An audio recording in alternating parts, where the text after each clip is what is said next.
Shalom, Godly Family. Yuk kita nikmati teh hangat, teduhkan hati, hadirkan semangat. Firman Tuhan terambil dari Yohanes pasal 3, ayat 14 sampai 21. Saya akan membacakannya bagi saudara-saudara sekalian. Untuk mempersingkat waktu, saya akan membaca ayat 14 sampai 17. Demikianlah firman Tuhan. Dan sama seperti Musa meninggikan ular di padang gurun, demikian juga anak manusia harus ditinggikan, supaya setiap orang percaya kepadanya beroleh hidup yang kekal. Karena begitu besar kasih Allah akan dunia ini, sehingga ia telah mengaruniakan anaknya yang tunggal, supaya setiap orang yang percaya kepadanya tidak binasa, melainkan beroleh hidup yang kekal. Sebab Allah mengutus anaknya ke dalam dunia bukan untuk menghakimi dunia, melainkan untuk menyelamatkan oleh Dia. Demikian jauh bacaan firman Tuhan. Berbagilah bagi kita yang membaca, merenungkan, terlebih yang melakukannya di dalam kehidupan sehari-hari. Saudara-saudara, di sebuah keluarga ada seorang anak yang sejak kecil dijuluki sebagai anak hitam. Anak tersebut dijuluki anak hitam bukan karena warna kulitnya paling hitam dari seluruh saudaranya, tetapi karena kelakuannya paling hitam dari seluruh saudaranya.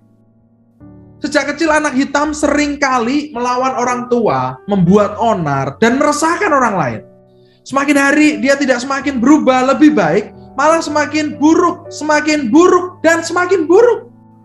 Sampai suatu kali anak hitam ditangkap oleh polisi, dia disidang di pengadilan karena menjadi pemakai dan pengedar narkoba.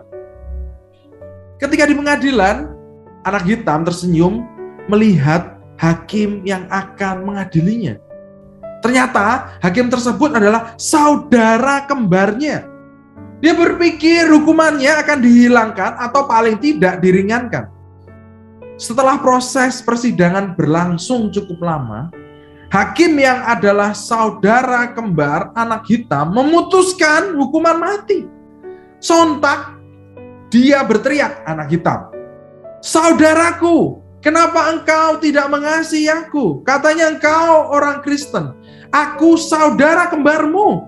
Kita ini bukan hanya saudara, kita ini kembar loh."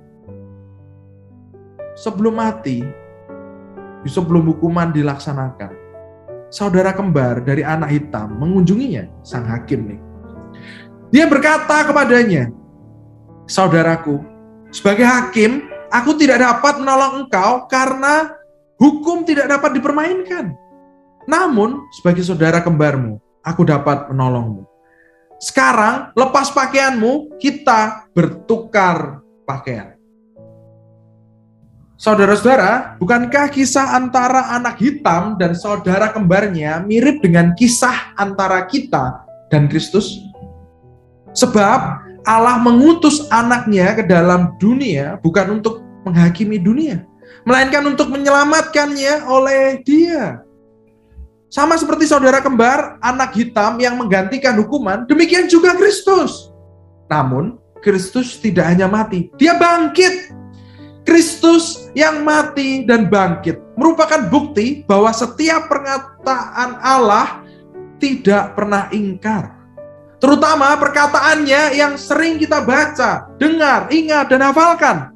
Karena begitu besar kasih Allah akan dunia ini, sehingga Ia telah mengurniakan anaknya yang tunggal, supaya setiap orang yang percaya kepadanya tidak binasa, melainkan beroleh hidup yang kekal.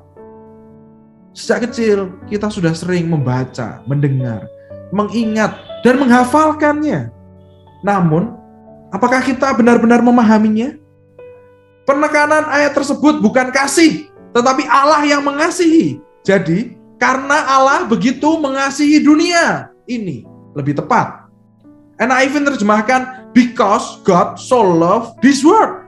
Allah begitu mengasihi dunia ini, Dia begitu mengasihi kita. Apakah kita begitu mengasihinya? Mungkin pertanyaan yang lebih tepat, begitu kita mengasihi Allah?